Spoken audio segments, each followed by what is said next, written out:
जय हिंद दोस्तों, मैं शिवा यादव स्वागत करता हूं आपके अपने यूट्यूब चैनल शिवा कंपटीशन में। तो जिन बच्चों का UPSSC 5512 में जिनकी टाइपिंग है, जो कि डेट आपको सबको पता है 23 नवंबर दे दी गई है, तो बहुत कम समय मिला है टाइपिंग के लिए, तो वो टाइपिंग करनी भी ज़रूरी है। ठीक है, तो हम किस प्रकार टाइपिंग करें। आप लोग देख रहे हैं कि बहुत यूट्यूबर हैं जो आपको तरीके बता रहे हैं, टाइपिंग इस तरीके से कर लो, चाहे उन पर ना आती हो फिर भी बहुत आपको ज्ञान पेलने वाले मिल जाएंगे। लेकिन मैं इस वीडियो में आपको केवल एक सच्चाई दिखाऊंगा, जो मेरी सच्चाई है या जो मुझ जैसे विद्यार्थियों की सच्चाई है। वो क्या है, जैसा कि हम टाइपिंग करते हैं नए कीबोर्ड से या फिर किसी पुराने कीबोर्ड से या फिर किसी अन्य माहौल में बैठकर टाइपिंग करते हैं। सबसे पहले बता दूं, जो बच्चे टाइपिंग बंद कमरे में करते हैं, ठीक है, या फिर छिप कर टाइपिंग करते हैं, किसी के सामने टाइपिंग नहीं कर पाते हैं, तो उनसे मेरा निवेदन ये है कि भाई सबके सामने जाओ। अपने अगर घर भी हो तो अपने मम्मी पापा कुछ काम कर रहे हैं तो उनके ठीक सामने बैठे रहो और टाइपिंग करते रहो। उससे क्या होगा, जो टाइपिंग आप लोग करोगे, क्या बोलते हैं, टाइपिंग हॉल में, जैसे लखनऊ टाइपिंग, कहीं पे भी टाइपिंग हो, तो वहाँ जो प्रेशर बनता है ना भाई 30-35 लड़कों का, और जो स्टाफ रहेगा आप लोगों के पीछे, और जो कीबोर्ड की ठकाठक ठकाठक वाली आवाज़ रहनी है, ठीक है, वो बहुत ही प्रेशर बनता है। इतना प्रेशर हो जाता है भाई। मैंने बहुत टाइपिंग क्या क्वालिफ़ाई की, UPSSC जो 5500 वैकेंसी आई थी 2017 में, वो भी क्वालिफ़ाई किया हूँ। CRPF की 2 बार क्वालिफ़ाई किया हूँ, CISF की क्वालिफ़ाई कर रखी है, ठीक है। और तुम्हारा इसका कौन सा, ये high court, Allahabad high court की इससे पहले वाली वैकेंसी जो आई थी 24 वाली, मैं उसमें भी क्वालिफ़ाई कर रखा है, ठीक है। तो इसलिए थोड़ा एक्सपीरियंस आप लोगों के साथ साझा करना चाहता हूँ। तो आप लोग टाइपिंग जो करें नई नई स्थितियों में करें, जैसे आज आपने टाइपिंग अपने कमरों में करी, ठीक है, फिर अपने घेर में चले जाओ टाइपिंग करने, अपने घेर में टाइपिंग कर लो। गाँव में होते हैं ना घेर, या फिर लाइब्रेरी में टाइपिंग कर रहे हो, लाइब्रेरी में टाइपिंग करो। उसके बाद टाइपिंग कोई तुमने कोचिंग लगा रखा हो, सभी के साथ एक साइड बनाओ, तब टाइपिंग करो। तो नई नई स्थितियों से, और बोलते हैं कि एक मानक होता है कि हाथ यहाँ होने चाहिए, नए नए स्थितियों में करो, पता नहीं चलता कहाँ पे कितनी ऊंचाई की टेबल आपको मिल जाए। और अलग अलग कीबोर्ड से टाइपिंग करो, अच्छे कीबोर्ड से भी टाइपिंग करो, बेकार कीबोर्ड हो उससे भी टाइपिंग करो। कुछ टाइपिंग अपने कीबोर्ड से करो, कुछ दूसरे दोस्त का कीबोर्ड मांग लो कि भाई तू अपना कीबोर्ड दे दे, उसको अपना कीबोर्ड दे दो, उससे टाइपिंग करके देखो। उससे होगा क्या कि आप लोग हर स्थिति के लिए तैयार हो जाओगे, चाहे कैसा भी कीबोर्ड मिले, कैसा भी माहौल मिले, हर तरीके से आप लोग तैयार रहेंगे, ठीक है। तो मैं आपको टाइपिंग करके दिखाऊंगा अपनी। तो मेरी जो नॉर्मल टाइपिंग आती है, जहाँ पे मैं, मतलब एक मानक है मेरा, ऑफिस मान लो, तो जो वहाँ की टेबल है, जो चेयर है, उसके हिसाब से मेरी स्पीड आती है। मैंने शॉर्ट्स भी बना रखे हैं 2-4, और आने वाले टाइम में मैं आपको दिखाता रहूँगा। 50 से ऊपर आ जाती है मेरी स्पीड हिंदी की, इंग्लिश की, और 35 से ऊपर, मतलब 37 की आ रही है नॉर्मल। तो बहुत दिनों से टाइपिंग की नहीं है हिंदी की, तो हिंदी की टाइपिंग मेरी 35 प्लस आती है। आज मैं तुमको लाइव, मतलब लाइव ही मान लो, मैं करके दिखाऊंगा, एक को एक वर्ड टाइप करके बताऊंगा, उसका तरीका बता देता हूँ अभी क्या है। स्टार्टिंग जब लोग आप करें, तो जैसे आप पहली लाइन या पहले 2-4-10-5 वर्ड छापने स्टार्ट करोगे, तो कोशिश करना कि चाहे आप बहुत ही धीरे टाइपिंग करें, गलती ना हो, ठीक है, गलती नहीं होनी चाहिए। अगर आपने पहली 2 लाइनों में गलती नहीं की, चाहे बैक स्पेस का यूज़ करते रहना हैंड टू हैंड, और गलती नहीं करते हो, तो गारंटी लेता हूँ आपके पूरे पैराग्राफ में गलती होने के चांस बहुत कम है। अगर आप लोगों ने पहले ही गलती कर ली, 10 से 15 गलती पहले ही आप लोगों ने कर ली, तो भाई टाइपिंग का मैटर बिगड़ जाएगा आप लोगों का। तो निवेदन इस प्रकार है कि क्या, आप ध्यान से देखना। और लोगों की कुछ की हैबिट होती है चुप टाइपिंग करने की, कुछ की हैबिट होती है धीरे धीरे बोल के टाइपिंग करने की। तो जो मेरी आदत है वो धीरे धीरे बोल के टाइपिंग करने की आदत है। मैं हल्का हल्का वर्ड को या स्पेलिंग्स गुनगुनाता रहता हूँ और टाइपिंग करता रहता हूँ। तो जैसा भी आपको उचित लगे देखना। मैं आपको टाइपिंग दिखाता हूँ अभी, पहले इंग्लिश की दिखाऊंगा, उसके बाद हिंदी का सच दिखाऊंगा, कहाँ पे स्पीड धीरे करनी है, कहाँ पे स्पीड तेज़ करनी है। जैसे कोई बड़ा वर्ड है, गलती नहीं होनी चाहिए, धीरे धीरे स्पीड बनाओ, उस पर धीरे धीरे उसको लिखते रहो, गलती दिखाई तुरंत बैक स्पेस मारो, और आप लोग उसको बिल्कुल मैटर अच्छे से टाइप करेंगे। तो वीडियो ध्यान से देखना। आप लोग 10 से 15 मिनट की वीडियो है, बहुत कुछ सिखा देगी टाइपिंग में, कहाँ बैक स्पेस करना, कहाँ स्पीड बढ़ानी है, कहाँ स्पीड कम करनी है। ठीक है भाई, तो टाइपिंग करते हुए तो मैं आप लोगों से बात नहीं कर पाऊँगा, तो अब जितनी बात मुझे करनी थी कर ली हैं। उसके बाद आप अपनी टाइपिंग ध्यान से करें, कोई भी डाउट हो। ठीक है, चलो पहले आप लोग टाइपिंग देखो। ठीक है भाई,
तो दोस्तों यहाँ हम देखेंगे कि हमारी जो स्पीड निकली है वो 46.64 वर्ड प्रति मिनट निकली है। एक्यूरेसी कितनी है? 96.28%। इसकी मैं आप लोगों को वजह बता देता हूँ। मैंने जो मोबाइल रख रखा था वो इसके बोतल के पास रख रखा था और डिस्प्ले कंप्यूटर की लैपटॉप की बहुत नीचे कर रखी थी। और साथ ही साथ आज क्या था, नई कंडीशन थी कि एक ये नया कीबोर्ड लाया था। तो नए कीबोर्ड पर थोड़ा सा आपको ऐसा लगता नहीं तो स्पीड हमारी 50-53 की आती है।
अब इसका ध्यान रखना है, ये यहाँ बनेगा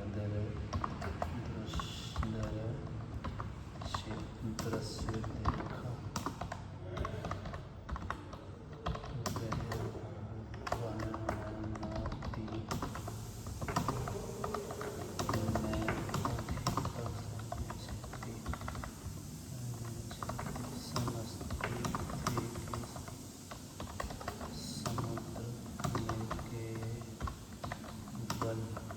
मेरे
तो भाइयों यहाँ तुम देखोगे कि अपनी जो हिंदी की स्पीड आई है वो 35 वर्ड प्रति मिनट की आई है, ठीक है। और उसमें क्या है, हमने जो एरर करा है, गलती हैं 4 गलती आई है, उसके साथ 97.78% की हमारी एक्यूरेसी है, ठीक है भाई। तो इसमें अभी हमें क्या करना है कि इस स्पीड को हम लेके जाएंगे 45 धीरे धीरे, और एक्यूरेसी करेंगे 100%। तो जैसा कि आप लोगों ने अभी टाइपिंग देखी है इंग्लिश की और हिंदी की, बोल रहे हो सर आप तो 50 बता रहे थे, आपकी तो 45 आई है, हिंदी की इतनी आई है, ठीक है। तो ये सब मैं आपसे वही बात बता रहा हूँ, जहाँ मैं बहुत दिनों से टाइपिंग कर रहा हूँ वो माहौल एक अलग है, लेकिन आज के लिए एक माहौल अलग था। ऐसा ही आपको करनी है। आप देखना, जब आप अलग माहौल से अलग माहौल में टाइपिंग करोगे तो 5 से 10 की स्पीड आपकी डाउन हो जाएगी। इसलिए मैं कह रहा हूँ अलग अलग स्थितियों में आप लोग टाइपिंग करें, ठीक है। और किसी भी बच्चे को टाइपिंग अगर आप मंगल पे करते हैं, किस पे, इंस्क्रिप्ट जो मंगल की टाइपिंग है या कुर्ती देव की टाइपिंग है, आप लोग कमेंट में करना कि सर हमसे ये लेटर नहीं लिखा जाता या ये शब्द नहीं लिखा जाता है, ये शब्द हम कैसे लिखेंगे। उसको मैं आपको छोटी छोटी वीडियो 2-2 मिनट की वीडियो बना के समझा दूंगा, वाइस शब्द लिख के बता दूंगा, ठीक है, कि किस तरीके से वो शब्द आप लोगों को बनाना है, ठीक है। तो उसके बाद क्या है, बहुत ध्यान से करते रहेंगे टाइपिंग, ठीक है भाई। और ऑल द बेस्ट आप लोगों को, लगातार टाइपिंग करो। अगली वीडियो में बात करेंगे, ठीक है। जय हिंद, जय भारत।